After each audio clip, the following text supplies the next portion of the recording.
खबर प्रयागराज से, जहां चौफटका स्थित सलीम शेरवानी के कार्यालय पर रोजा इफ्तार पार्टी का आयोजन किया गया। कार्यक्रम के आयोजक समाजवादी पार्टी के राष्ट्रीय महासचिव ने कहा कि भारत में 80% हिंदू मुसलमानों की हिफाजत करते हैं। इस दौरान उन्होंने कहा कि गीता और कुरान को आपस में कभी लड़ते नहीं देखा और इनके नाम पर लड़ने वालों को गीता और कुरान कभी पढ़ने नहीं देखा। इस मौके पर शहर के बड़े बड़े नामचीन लोग रोजा इफ्तार करने पहुंचे हैं। सभी राजनीतिक पार्टी के लोग इस इफ्तारी में शामिल हुए, साथ ही इफ्तार किया। वही समाजवादी पार्टी से जुड़े नेता बब्बन दुबे ने भी कहा है कि सभी जात धर्म एक है और ना कोई हिंदू ना कोई मुस्लिम। हम यही करना चाहते हैं, शेरवानी साहब से हम लोग जुड़े हैं काफ़ी साल से और यहाँ काफ़ी साल से हर साल की भांति रोजा इफ्तार में यहाँ होता है। हम लोग भी आते हैं, आप लोग भी आए हैं, तो यहाँ पर अमन चैन की दुआ हुई है सब लोगों से। अनेकता में एकता की, भाईचारे की मिसाल गंगा जमनी तहजीब के हिसाब से हम लोग को एक होकर रहना है। भारत की यही अनेकता में एकता ही हमारी विशेषता है, धर्मनिरपेक्षता ही हम लोग का यही विशेषता है। तो हम लोग हिंदू मुस्लिम जैसे आपस में मिलकर रहते हैं। यहाँ पर जितने मुस्लिम आए हैं उससे ज़्यादा हिंदू भी यहाँ पर आए हैं। इस नमाज में शामिल नहीं हुए, लेकिन सब लोग बैठ के सब देख रहे हैं और सब लोग यही ऊपर से दुआ करते हैं। हम लोग यही मनाते हैं कि न मंदिर में, न मस्जिद में, न भूत खाने में पाया है या इलाही परवरदिगार आलम, जिधर देखता हूँ उधर तू ही तू छाया है। जलाशय में जलवा तेरा और हकीकत में तू है और जिधर देखता हूँ उधर तू ही तू है। तो हम लोग जो है तो समाजवादी पार्टी के हैं, हम लोग जो है सबको लेकर चलने वाले हैं। जैसे वृक्ष न अपना फल भगे, नदी न संचय नीर, और पर मारत के कारण साधु तेरा शरीर। नदी स्वयं अपना जल नहीं पीती, वृक्ष अपना फल नहीं खाता, उसे महान पुरुष हमेशा दूसरे के लिए पैदा होता है, दूसरे के लिए जीता है और दूसरे के लिए भी मरता है और आगे बढ़ता है। तो सबको लेके चलना है, हम लोग का बस यही है। और नफरत की बाजार में मोहब्बत की दुकान, जैसे राहुल गांधी ने कहा है, हम लोग उसके समर्थन में हैं। हम लोग मोहब्बत वाले हैं, मोहब्बत से ही देश चलता है। समाजवाद उसको कहते हैं जिसमें सब समाज के लोग हों। एक पार्टी, एक व्यवस्था, एक जात की कोई पार्टी नहीं होती है। पार्टी वही होती है, महान वही लोग होते हैं। जितने महान लोग हमारे देश में शहीद हुए हैं, देश में पैदा हुए हैं, जो जितने लोग थे सब देश के लिए करे हैं, वो एक समाज के लिए नहीं करे हैं, एक व्यवस्था के लिए नहीं करे हैं। वही नजर देकर के हम लोग चले हैं और आगे बढ़ते जाएंगे। जय हिंद, जय भारत, जय समाजवाद। बड़ा बब्बन दुबे, समाजवादी पार्टी, महानगर इलाहाबाद। देखिए 2024 जो है वो बहुत अहम चुनाव है और हमारी तो पूरी कोशिश ये है कि सारी पार्टियां मिलके इस चुनाव को लड़ें, जो अपोजिशन की पार्टीज हैं, और इससे बातचीत भी हो रही है। अभी हम लोग का सम्मेलन कलकत्ते में होता, हम लोग ममता जी से भी जाके मिले थे। वहाँ पे हमारी शरद पवार जी से भी मुलाकात हुई है, नीतीश कुमार जी से भी मुलाकात हुई है, साउथ के KCR हैं, उनसे भी मुलाकात हुई है। और ये अगर आप एक तरह से देखिए तो भारतीय जनता पार्टी को पिछले चुनाव में सिर्फ 37% वोट मिला था, 63% वोट बढ़ गया ऑपोजिशन में। तो कोशिश हमारी ये है कि अगर हमें एक फ्रंट बनाना है और दूसरा फ्रंट खड़ा करना है, हम ये कोशिश करें कि ये वोट एक साथ आ जाए। हम देखिए हमारे खबर यूपी के कानपुर देहात से है, जो कानपुर हाईवे पर एक बड़ा हादसा हो गया। बस में बैठे 2 दर्जन से ज्यादा सवारियां घायल हो गई। आपको बता दें कि चावा से कानपुर की ओर टूरिस्ट बस आ रही थी, जहां नेशनल हाईवे पर हुए हादसे में बस का अगला और पिछला टायर एक साथ फटने के कारण बड़ा हादसा हो गया। तो वही जयपुर से कानपुर के लिए आ रही बस में लगभग 2 दर्जन सवारियां घायल हो गई। क्षेत्रीय जनता व पुलिस ने राहत कार्य शुरू कर दिया है। इसके साथ ही घायलों को तत्काल अस्पताल पहुंचाया गया। देखिए हमारे थाना सिकंदरा क्षेत्र अंतर्गत या बिराना पुल के यहाँ मानपुर डेरा के सामने जयपुर से कानपुर आने वाली समय शताब्दी ट्रैवल्स के बस जो है पलट गई है। उसमें 3 लोग गंभीर रूप से घायल थे, बाकी लोगों को छोटे छोटे इंजरी आए थे। समय पर हमारे force, fire brigade, field unit सभी लोग समय पर मौजूद थे और तुरंत हॉस्पिटल भिजवाया गया। फिलहाल अभी स्थिति सामान्य है और बस क्यों पलटी है उसकी जांच पड़ताल हो रही है। संबंधित विभाग RTO, हमारे ट्रैफिक विभाग को भी हमने बुलाया और फील्ड यूनिट को बुलाया। जांच पड़ताल चल रही है, जो भी सामने आएगा आपको अवगत करेंगे। सर, यहाँ से घायल कोई रेफर किए गए जिला अस्पताल अभी तक? नहीं, अभी तक तो फिलहाल ऐसा कोई इन्फॉर्मेशन नहीं है। 3 लोगों को हमने जिला और बाकी अन्य लोग जिनके छोटा है उनका भी अभी मेडिकल माना जा रहा है कि ओवरलोड होने की वजह से हादसा हुआ है और जांच के विषय है। आप देख रहे हैं यहाँ पर अभी फिलहाल ब्रेक वगैरह को बुलाया गया और यहाँ पे सारे सामान भी पड़ी हुई है।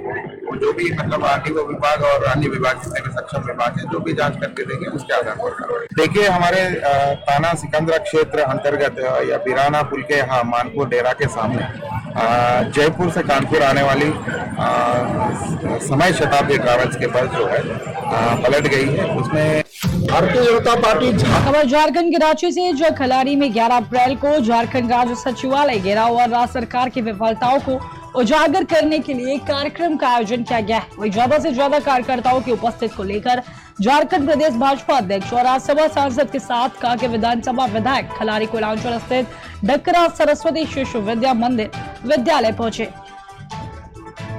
भारतीय जनता पार्टी झारखंड के 3.5 करोड़ जनता की अभिव्यक्ति की आवाज है। आज झारखंड करा रहा, आज झारखंड तबाह है। नौजवानों के भविष्य के साथ अंधकार करने वाली सरकार के खिलाफ झारखंड की जनता चाहती है कि उसके खिलाफ संघर्ष। महिलाओं के साथ अनाचार और भ्रष्टाचार की आज पूरे प्रदेश में तुष्टीकरण की राजनीति पूरे झारखंड को बदनाम करने का काम, वोट बैंक की राजनीति में आज पूरी तरह से अपराधियों का तांडव बढ़ते चले जा रहा है। इसलिए भारतीय जनता पार्टी विकास की शून्यता के सवाल पर, भ्रष्टाचार के सवाल पर, नौजवानों के भविष्य के साथ खिलवाड़ के सवाल पर और ऐसे कई मुद्दे, खनिज संपदा की तस्करी, state sponsored corruption, family sponsored corruption के खिलाफ 11 तारीख को ऐतिहासिक दिन झारखंड के राजधानी रांची और सरकार का सचिवालय जहां मुख्यमंत्री बैठते हैं वहां पर जोरदार प्रदर्शन घेराव, झारखंड की जनता की आवाज भारतीय जनता पार्टी बनेगी। इस सिंहासन खाली करो की जनता आती है। सभी गली सरकार को एक धक्का और लेकर नारों के साथ हेमंत सोरेन की सरकार की ताबूत पर कील ठोकने का काम करेगी भारतीय जनता पार्टी। खबर जांजगीर चांपा से है, जो नकली नोट बनाने वाले गिरोह का खुलासा किया गया है। नकली नोट बनाने वाले गिरोह के 2 आरोपियों को भी गिरफ्तार किया गया है। इसके साथ ही आपको बता दें कि आरोपियों के कब्जे से 1,72,500 रुपए के नकली नोट भी जब्त किए गए। वह नकली नोट कपाने के लिए दोनों आरोपी घूम रहे थे। पुलिस को आरोपियों के ठिकाने से कलर प्रिंटर, पेपर कटर, एक बाइक के साथ ही मोबाइल फोन भी बरामद किया गया है। खबर यूपी के बांदा से, जहां पर महिला जिला अस्पताल बांदा की एक बड़ी लापरवाही उजागर हुई है। आपको बता दें कि कल डिलीवरी कराने के लिए अस्पताल में भर्ती हुई महिला को डॉक्टरों ने रेफर कर दिया। वहीं पे महिला अस्पताल से रेफर के दौरान जिला महिला अस्पताल की चौखट पर ही महिला ने बच्चे को जन्म दिया है। जहां जिला महिला अस्पताल के स्वास्थ्य कर्मियों के लापरवाही के चलते सड़क पर महिला तड़पती रही। तो वही जिला महिला अस्पताल की मुख्य चिकित्सा अधीक्षिका ने बताया कि मामला संज्ञान में आया है, जांच कर उचित कार्रवाई की जाएगी। सुबह महिला हॉस्पिटल आए थे और हमारी पत्नी चेतना को भर्ती करके रखा सुबह से, और अभी वही 11:30 बजे रिफर किया। जैसे हमने एम्बुलेंस को फोन किया, एम्बुलेंस आई। ज्यादा 5 मिनट समय लगा, मेडिकल कॉलेज से एम्बुलेंस आई और इसके बाद बाहर गेट आई पे डिलीवरी हो गई। लगभग कितनी देर गेट में यहाँ पे थी वो? लगभग 20 मिनट पड़ी रही और चिल्लाते रहे, कोई महिला या कोई नर्स नहीं बाहर आई। कितने बार आप अंदर गए थे? 4 बार, तो 2 बार एम्बुलेंस वाला गए, 2 बार हम लोग गए, हमारे साथ वाले गए थे। अच्छा, तो इसके बाद भी नहीं निकल के आए? नहीं, कोई नहीं। क्या वजह थी, रिफर क्यों किया था इन्होंने? अरे उन्होंने कहा कि वो नॉर्मल ट्रेवलिंग नहीं हो पाएगी, मेडिकल कॉलेज के लिए रेफर कर दिया। नॉर्मल नहीं हो पाएगी? फिर यहाँ पर क्या नॉर्मल हुई है जहाँ पड़ी थी? बाहर क्या नॉर्मल नहीं होगी, कैसे होगी? अच्छा, कितनी देर लगभग तड़पती रही हुई यहाँ पे? लगभग 15 मिनट तड़पती रही बाहर। अच्छा, हाँ, कोई आया था उस समय बुलाने? नहीं आया था। कितने बार गए थे आप अंदर? अरे 3 बार तो मैं स्वयं गया था। अच्छा, बुलाने गया। फिर इसके बाद क्या हुआ? बच्चा होने के बाद फिर अंदर गए तो फिर क्या हुआ? अंदर गए, हमारे साथ जो लोग थे बाहर खड़े थे वो गए, दौड़ के गए, बुलाने गए, लेकिन कोई नहीं आ पाया। लगभग और भी लोग परेशान थे क्या? और लोग, बहुत सारे लोग हैं, कम से कम 10-15-20 लोग यहाँ पे खड़े थे, सब लोग परेशान हो गए। किस बात को लेकर परेशान थे? एक दिन डिलीवरी बाहर हो रही है रोड में, किसी का बच्चा, ऐसा थोड़ी ना। किसी को रिफर पे किए जा रहे थे क्या? नहीं, और दूसरे को कर रहे थे, लेकिन हमें कोई दिक्कत नहीं। अभी मामला संज्ञान में आया है, जांच करवा रहे हैं। अगर किसी स्टाफ की लापरवाही मिलती है तो उस पर कार्रवाई करेंगे। मैडम, उनका परिजनों का आरोप था कि एम्बुलेंस नहीं है, ऐसा कुछ भी नहीं? हाँ, पेशेंट को रिफर किया गया था, लेकिन एम्बुलेंस आने में देर हुई और वो बिना बताए मरीज को बाहर ले गए और शायद उसको पेन इस बीच बढ़ गया होगा और एम्बुलेंस में डिलीवरी में हमारे स्टाफ को पता चला, उन्होंने तुरंत जाके उसको ला के डिलीवरी पाई। जच्चा बच्चा दोनों ही स्वस्थ है। मैडम, मरीज कहाँ का था, इसका कुछ डिटेल है क्या आपको? मरीज का अभी डिटेल तो मुझे नहीं पता है। सुबह महिला जालौर के बाकरा गांव से है, जहां पर कस्बे के निकट दनानी मार्ग पर स्थित कृषि कुएं पर आग लगने से काफी नुकसान हो गया है। तो वही उप सरपंच ने बताया है कि बाकरा गांव के निकट वीराना निवासी जवर सिंह का कृषि कुआं पूरी तरह से भरा हुआ था। इसकी बाढ़ पर बिजली के झूलते तारों से शॉर्ट सर्किट होने के कारण आग लग गई, जिससे फुहारों के पाइप व गेहूं का चारा सहित अन्य चारा जलकर राख हो गया। तो वही आग की भनक लगने पर देखते ही देखते गांव में काफी संख्या में लोग इकट्ठे हो गए और टैंकरों के माध्यम से कड़ी मशक्कत के बाद आग पर काबू पाया गया। जवर सिंह के डेरे पर अचानक आग की सूचना मिलते ही मैं वहां पहुंच गया और वहां देखा कि आग ज्यादातर फैल चुकी थी और काफी सारा जल चुका था, सारा सहित अन्य सामग्री भी जल चुकी थी और गेहूं की फसल, अरंडी की फसल को भी काफी नुकसान हुआ है और आग को काबू पाना काफी मुश्किल था। तभी वहां पर ग्रामीण लोग मौजूद रहे और टैंकरों के माध्यम से आग बुझाने का प्रयास किया गया। जवर सिंह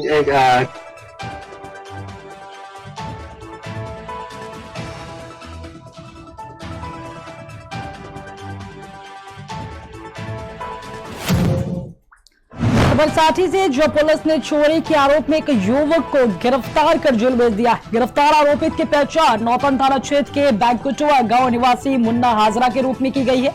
तो आपको बता दें कि इस मामले में विद्युत विभाग के कर्मी मोहम्मद कयूम आलम ने साठी थाने में प्राथमिकी दर्ज कराई। साठी पुस्तिका के जय पंकज कुमार यादव ने बताया है कि सतवरिया पेट्रोल पंप के समीप कृषि कार्य के लिए लगाए गए ट्रांसफार्मर के तेल का चोरी करते रंगे हाथ एक चोर को निरीक्षण के दौरान विद्युत कर्मियों ने पकड़ा, जिसे साठी पुलिस को सौंप दिया गया।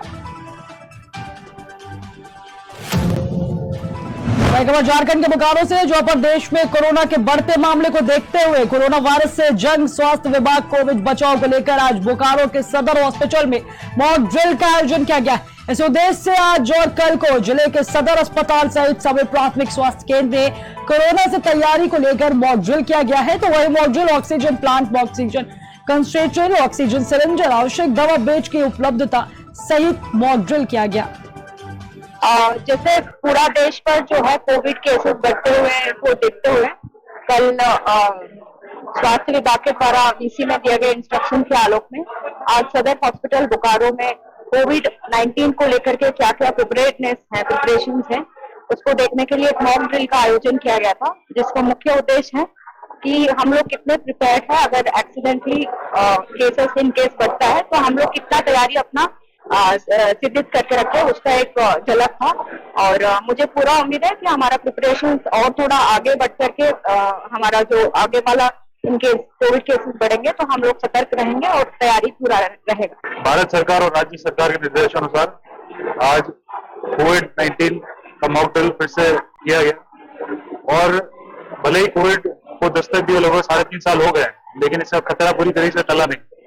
तो ये एक मॉक ड्रिल हम इसलिए करते हैं कि कल को अगर मान लो ऐसी कोई घटना घटती है या आपदा प्रकट होती है तो हम लोग तैयार रहें, हमारी मशीनरी तैयार रहे और हर सीएचसी में, सदर अस्पताल में, अनुमंडल अस्पताल में हम लोग ये मॉक ड्रिल करा रहे हैं और इससे एक अच्छा मैसेज सोसाइटी के अंदर दे रहे हैं कि पहले अपने सतर्क रहें।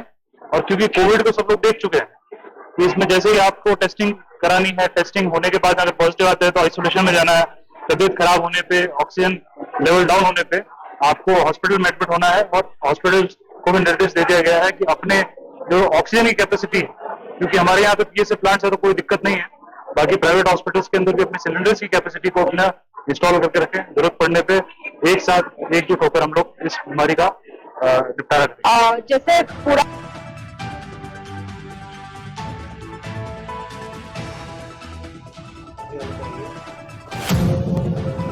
गोरखपुर से जो जनपद में आज हमारे चैनल से बातचीत में अरुण सक्सेना वन मंत्री उत्तर प्रदेश ने कहा है कि हमारी सरकार में माफिया, गुंडे, बीपी के मरीज हो गए, उनकी हालत खराब हो रही है। आने वाले वक्त में कानून और कड़ाई के साथ कार्य करेगा। वही भारतीय जनता पार्टी के गोरखपुर के जिलाध्यक्ष युधिष्ठिर सिंह ने कहा है कि हमारी सरकार सबका साथ, सबका विकास के मुद्दे पर काम करती है। वर्तमान सरकार में सर्वाधिक सम्मान पिछड़ों को मिल रहा है, तो वही हमने कहा चुनाव अपने कार्यकर्ताओं को लगाएंगे। किसी भी धन्ना सेठ को जनता के बीच पकड़ना होने पर टिकट नहीं दिया जाएगा। पार्टी जाति बिरादरी पे टिकट नहीं है, न जाति बिरादरी के नाम पे वोट पाना। भारतीय जनता पार्टी अपने कामों पर करती है, आज जो लोग अप्लाई करेंगे उनके बारे में सोचा जाएगा, पार्टी की सोच समझेगी तो टिकट देगी। पार्टी हर बात को सोच के पार्टी का हमेशा अपने कार्यकर्ता को पहले प्रेफरेंस देगी। इस जगह देखने में मिलना काफी समस्या जो कार्यकर्ता वक्त करते हैं, लेकिन जब मेरा बड़े पद की आती है तो फिल्मी दुनिया के लोग आजकल ज़्यादा इंटरेस्ट में जा रहे हैं। इस पर आपका क्या विचार है? मेरा तो कहना बड़ी सीधी बात है, हमारी पार्टी कार्यकर्ता बेस्ड पार्टी है और वो उसी को टिकट देती है, उस कार्यकर्ता को जो जीत की स्थिति में। वर्ग ने हमेशा भारतीय जनता पार्टी का साथ दिया है उनको, और हम लोग उनसे आपस में बैठ के बात करते हैं। मोदी योगी द्वारा देश के हित के लिए किए गए कार्यों का आपस में वार्ता करते हैं और उनके साथ में कहते हैं कि वे भारतीय जनता पार्टी का सहयोग करिए ताकि जो अच्छे काम हो रहे हैं, जो अच्छी नीतियां चल रही हैं, ये आगे भी जारी रहें। मोदी जी के नेतृत्व में देश ने जितनी तरक्की की है, आज देश जितना सुरक्षित है, दुनिया में जो देश का सम्मान बढ़ा है उतना पहले कभी नहीं बढ़ा था।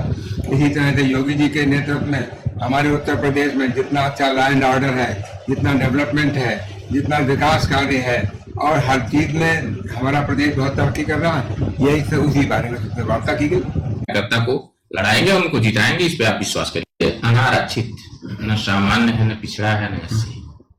अनारक्षित सब लोग लड़ सकते हैं, इसलिए उसको सामान्य और पिछड़ा एससी में वर्गीकृत मत करिए।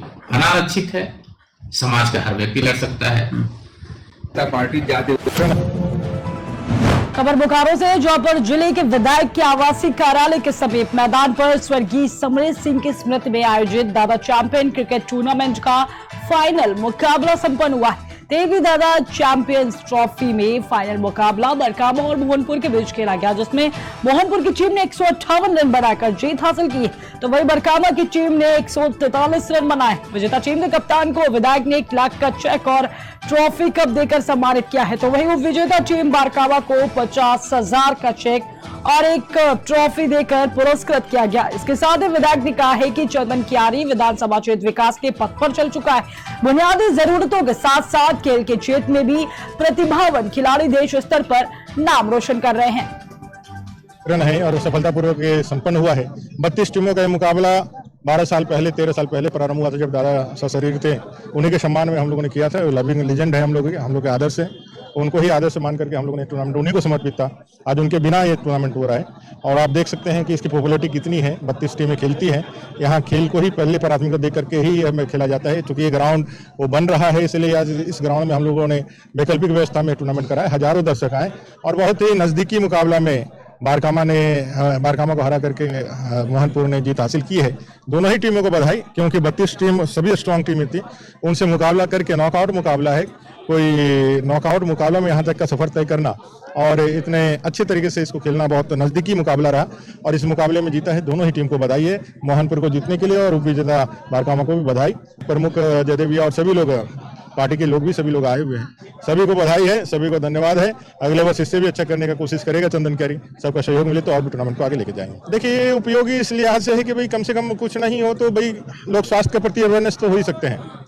आज जो फिजिकल चैलेंज है, जो जीवन शैली है, आज जो बच्चे मोबाइल्स में और रूमों में कैद होते चले जा रहे हैं, मैदान से दूर भाग रहे हैं, तो कम से कम स्वास्थ्य के दृष्टिकोण से भी इस तरह का प्रोत्साहन तो मैदान तक लाने का एक जो प्रकल्प है, ये तो उसको फायदा पहुंचाता ही है। साथ ही साथ यहाँ से बहुत ऐसे भी खिलाड़ी आए हैं जिन्होंने इस टेनिस बॉल में भी अपना करियर बनाया है। वो लोग भी आते हैं, कहीं बाहर से खेल करके आते हैं, बंगाल से, यहाँ से लोग बुला कर लेके जाते हैं खिलाने के लिए। उनका भी उससे अपना भी रोजगार चल रहा है, अपना भी जीविका पार्जन कर रहे हैं। तो इस दिशा से भी, इस क्षेत्र में भी, क्योंकि टेनिस का भी बड़ा बड़ा टूर्नामेंट अब चालू हो गया है, तो यहाँ से उनकी प्रतिभा को तो एक उड़ान जरूर मिल सकता है और ये एक ऐसा टूर्नामेंट है जो सभी को मौका देता है।